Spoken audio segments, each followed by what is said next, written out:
அஞ்சாவது back to Bhavani lifestyle. இப்போ ஒரு மிக்சர் ஒன்று வந்திருக்கு. அவங்க மிக்சர் வந்து இப்படி கை விட்டு கீழே விழுந்தனால அப்படியே உடஞ்சிட்டு ஃபுல்லாக. இப்போ வந்து கஸ்டமர் கொண்டாந்து கொடுத்துட்டு போனாங்க. ஒன்றும் செக் பண்ணல, பையோட வச்சுருக்கோம். இது ஒரு பீஸ், இது ஒரு பீஸ். பார்த்திங்களா, எல்லாம் உடஞ்சிட்டு. இது மோட்டர் எதுவும் பாதிச்சிருக்கா செக் பண்ணி பார்த்தா தான் தெரியும். இப்போ நான் பையை விட்டு வெளியே எடுத்துகிட்டு என்னென்ன உடஞ்சிருக்குன்னு பார்க்கலாம் வாங்க. நீங்களும் எப்படி இருக்கீங்க ஃப்ரெண்ட்ஸ்? நான் சூப்பராக இருக்கேன். மிக்சரோட தலையும் உடஞ்சிட்டு பாருங்கள். இந்த பாடி வந்து பார்க்க லுக்காக இருக்கும், ஆனால் தேங்காய் மாதிரி சிரட்டை மாதிரி உடஞ்சிரும். இது வந்து பாடி எங்களுக்கே வந்து 80 ரூபா 70 ரூபா வரும். நாங்கள் கஸ்டமர்கிட்ட ஃபிட்டிங் பண்ணி கொடுத்துட்டு 150 ரூபா வாங்குவோம். வாங்க இப்போ இந்த மோட்டரோட நிலைமையை பார்க்கலாம். பாடியிலையும் ரொம்ப சீப் அப்படின்னா பெஸ்ட் சொல்ல மாட்டேன், ரொம்ப விலை குறைஞ்ச பாடி. நான் சஜஸ்ட் பண்ணுறதெல்லாம் கஸ்டமருக்கு இந்த பாடி தான் வாங்கி தருவேன். இது வந்து ஃபைபர் பாடி, கீழே விழுந்தாலும் மிக்சரும் உடையாது, பாடியும் உடையாது. இது வந்து ஃப்ரெண்ட்ஸ் எப்படி தருமா, சிரட்டை மாதிரி ஃப்ரெண்ட்ஸ். இப்படி போங்கி இப்படி அமுக்குனால உடஞ்சிரும். அப்படி இந்த பைக்கில் ஒரு சில்லு ஒரு உடஞ்சொலி கிடந்திருக்கு. இது இப்போ மோட்டருக்கு பிரச்சனை ஒன்றும் இல்லைன்னா பாடி நம்ம போட்டு கொடுத்துடலாம் அவங்களுக்கு கஸ்டமருக்கு. இல்லை மோட்டருக்கும் பிரச்சனை இருக்குன்னா இப்போ செலவு கூடி போகும். இவர் வேலை பார்த்துக்கிட்டு இருக்காரு.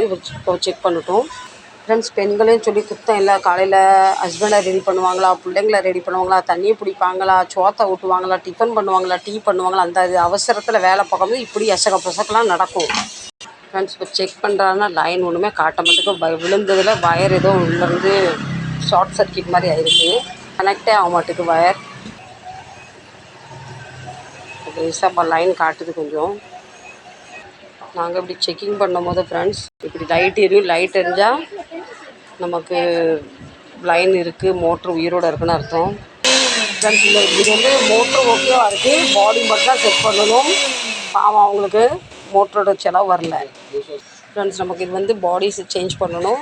ப்ளஸ் வந்து இந்த உள்ள சிபி இருக்குது பார்த்திங்களா, சிபி அவங்களது வந்து கெட்டு போச்சு. கீழே விழுந்ததில் உள்ள இருக்க வந்து அது ஸ்க்ரூலாம் கண்டு வந்துட்டு சிபி சேஞ்ச் பண்ணணும், பாடி சேஞ்ச் பண்ணணும். கஸ்டமர் நம்பர் கொடுத்துட்டு போல் கஸ்டமர் வந்து நம்ம சொல்லிடலாம். இதில் வந்து தினம் நாங்கள் 100 ரூபா கொடுத்து பேங்க்கில் போடுவோம். ஒரு அமௌண்ட் சேர்ந்தால் எடுத்து எதனா செலவு பண்ணிடுவோம். வருஷத்தில் 2-3 தடவை இப்படி எடுத்துருவோம். தினம் 100 ரூபா கொடுத்தா ஏதோ வட்டிலாம் கொடுக்காரு. கடந்த 5 வருஷமாக நாங்கள் வந்து ஒரு பணம் கட்டிக்கிட்டு இருக்கோம். ரொம்ப நல்ல நம்பிக்கையான ஆள். நம்ம எவ்வளோ வேணாலும் கட்டலாம். 100 ரூபா கட்டலாம், 500 ரூபா கட்டலாம், 20 ரூபா 100 ரூபாய்க்கு மேலே எவ்வளவும் கட்டலாம். நிறைய பேர் இப்போ கட்டுறாங்க, நாங்களும் கட்டிக்கிட்டு இருக்கோம். இப்படி சாப்போமா திடீர்னு எதுவும் காசு வேணுன்னா எடுத்துப்போம். சரி வாங்க இப்போ பேங்க்கை விட்டு நம்ம வெளியே வரலாம். இப்போ மூட்டை கட்டியாச்சு. இப்போ நான் தெரியுதா ஃப்ரெண்ட்ஸ், நான் எதுக்கு எல்லா கஸ்டமர்கிட்ட நம்பர் வாங்க வேணாம், செய்யணுமோ செய்யக்கூடாதா, அதனால் எப்போவுமே இவர் வாங்கினதுனால வந்து நம்பர் வாங்கலை. நான் இப்போ நம்பர் வாங்கியது தான் ஃபோன் பண்ணி அம்மா உங்களுக்கு இவ்வளோ செலவாகும், இந்த பிரச்சனை இருக்குன்னு சொல்லியிருந்தோம். அவங்க உடனே எஸ் யானோ சொல்லிடுவாங்க. நீ கஸ்டமர் கொடுத்துட்டு போயிருக்காங்க, கஸ்டமர் எப்போ அவங்க தெரியாது. இது அவங்க பேத்தியை உடனே எங்கள்கிட்ட காட்ட வந்திருக்காங்க. அதான் சண்டை போடுறாங்க, என் பேத்தியை பார்க்க வரலன்னு.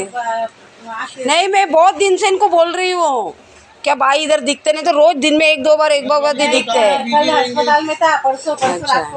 எங்கள் வீட்டுக்காரருக்கு உடம்பு சரியில்லை, ஹாஸ்பிட்டலில் அட்மிட் பண்ணியிருக்கேன், ஆக்சிடென்ட் ஆகிட்டான், ஏன் நீங்கள் பார்க்க வரலன்னு கேட்டுக்கிட்டு இருக்காங்க. இவர் இந்த கடை நாங்கள் வாடகைக்கு எடுத்துருக்கோம். இவங்க வீட்டுக்காரர் தான் வந்து எங்களுக்கு இந்த கடையை எடுத்து முடிச்சு தந்தார். அப்படிதான் ஃப்ரெண்ட்ஷிப். क्या नाम है पोती का?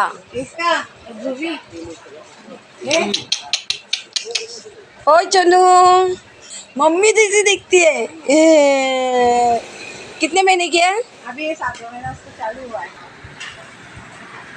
அந்த மிக்சரு உடஞ்சி பார்த்தீங்களா, அந்த பொம்பளை இப்போ வந்து கொஞ்சம் நேரத்தில் சொல்லிச்சு எவ்வளோ செலவாகும், என்ன செலவாகும், இவ்வளோ செலவாகும்னு சொன்னேன். அந்த பொம்பளை நான் காட்ட முடியல, ஏன்னா நான் மற்றவங்க ஒருத்தவங்க பேசிட்டு இருந்தாங்களே. அந்த மிக்சர் வந்து அவசர கீழே விழுந்துட்டு அவங்க ஹஸ்பண்ட் வந்து ரொம்ப திட்டாரு, வச்சுட்டாரு, ரொம்ப அன்டீசண்டாக பேசிட்டாரு. இது வந்து இயல்பை, பெண்களை குற்றம் சொல்லாதீங்க. இது வந்து இயல்பை நினச்சிட்டு போகணும், சரிங்களா? அந்த வீடியோ பிடிச்சிருந்தா லைக் பண்ணுங்கள், ஷேர் பண்ணுங்கள், சப்ஸ்கிரைப் பண்ணுங்கள். மீண்டும் நாளை உங்களை நான் நல்ல ஒரு விழாவில் சந்திக்கிறேன். உங்களிடமிருந்து விடைபெறுவது உங்கள் பவானி லைக். பாய். இப்போ ஒரு கஸ்டமர் வந்திருக்காங்க பாருங்கள்.